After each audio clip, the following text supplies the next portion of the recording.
saudara-saudara diam bersama dengan rukun. Sebab minyak yang baik di atas kepala meleleh ke janggut, yang meleleh ke janggut Harun dan ke leher jubahnya. Seperti embun gunung Hermon yang turun ke atas gunung-gunung Sion. Sebab di sanalah Tuhan memerintahkan berkat kehidupan untuk selama-lamanya. Demikian firman Tuhan. Bapak Ibu Saudara, saya akan mencoba untuk membawa satu renungan ini dalam waktu 4 menit saja.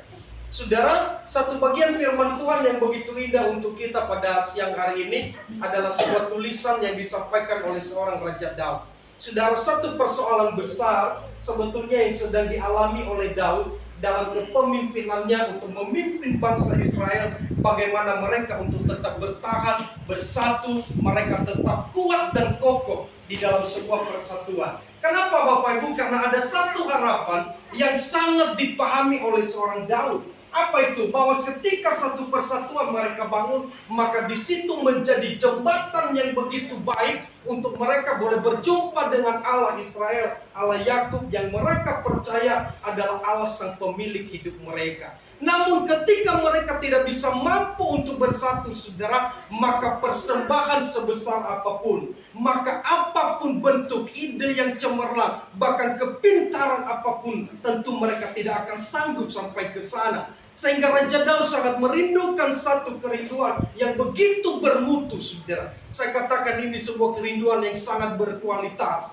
Dan bukan hanya berkualitas secara dunia, tetapi ini kualitas secara rohani. Kenapa? Karena mereka akan berjumpa dengan Allah, dan di sana Allah akan memerintahkan sebuah berkat-berkat. Saudara yang saya kasihi di dalam Tuhan, itu sebabnya yang pertama disampaikan oleh Daud dalam satu persoalan. Di sini dikatakan ia sedang berziarah. Artinya tidak ada satu ketentuan yang menjadi sebuah tolak ukur di mana ia berkata aku berhasil dalam memimpin. No, tidak ada, saudara. Tetapi ini sebuah kerinduan yang begitu dalam. Hanya satu, ia fokus kepada Tuhan. Dan ketika ia fokus kepada Tuhan, maka ia tahu bahwa dalam fokus kepada Tuhan, di sana ada keberagaman, di sana ada perbedaan, tetapi justru terbentuk satu kesatuan yang kokoh, dan mereka dapat membawa persembahan yang baik yang menyenangkan hati Tuhan. Amin. Nah, karena itu pertama disampaikan oleh Daud, sungguh alangkah baiknya dan indahnya apabila saudara-saudara diam bersama rukun seperti minyak, saudara. Saya baca dalam satu literatur dalam yaitu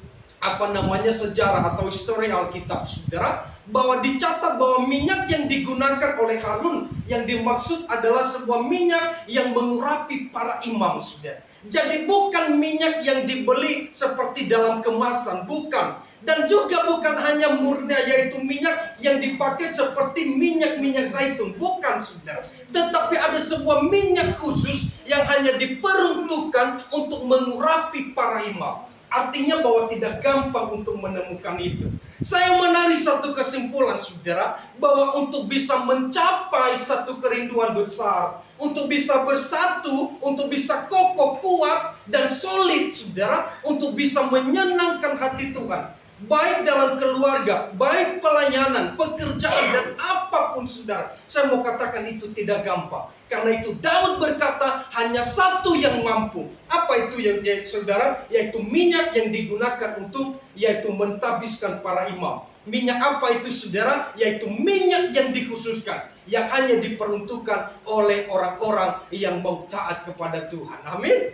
Tidak mungkin, saudara. Karena itu ada begitu banyak satu perbedaan yang terjadi di mana-mana kita lihat, saudara. Saya mau katakan bukan hanya di dalam persekutuan perbedaan, tidak. Dalam gereja justru terlalu banyak, saudara. Tapi satu hal yang saya sangat percaya, bukan karena saya seorang pendeta, lalu saya berkata saya paling percaya, tidak. Tapi yang saya tahu, yang saya imani, saudara, ya, bahwa hanya dengan menjadikan Tuhan menjadi tolak ukur di atas dari segalanya yang memampukan kita untuk bisa sampai pada sebuah tujuan yang kita capai. Amin. Bapak Ibu, ada begitu teman-teman ya, saudara-saudara para dokter muda yang begitu luar biasa. Saudara, saya mau katakan perjuangan boleh saja kita kerjakan, belajar boleh saja kita kerjakan, tapi ada satu hal yang saya kutip Tuhan katakan, bahwa awal dari segala pengetahuan adalah takut akan Tuhan.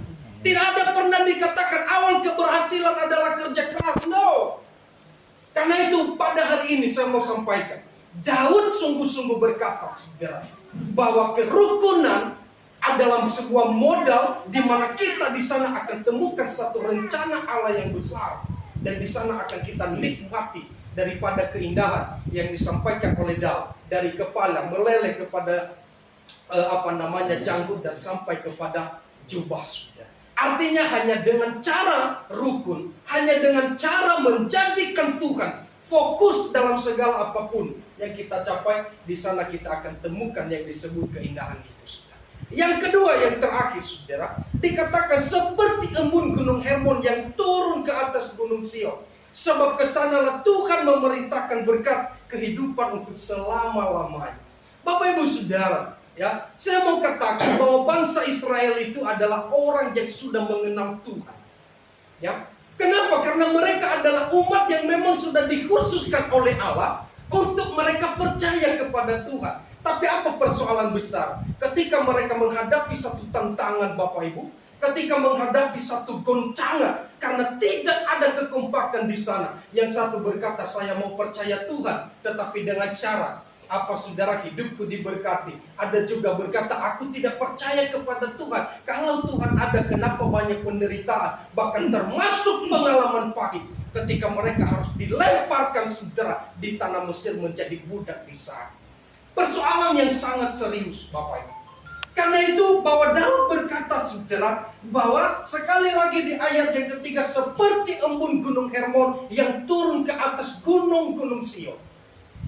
Gunung-gunung Sion ini adalah frasa kata yang kami biasa pelajari dan gunakan di dalam sebuah bahasa Alkitab, saudara. Dalam teologi frasa kata yang dikatakan gunung-gunung Sion itu adalah gunung-gunung Tuhan yang melambangkan orang-orang percaya.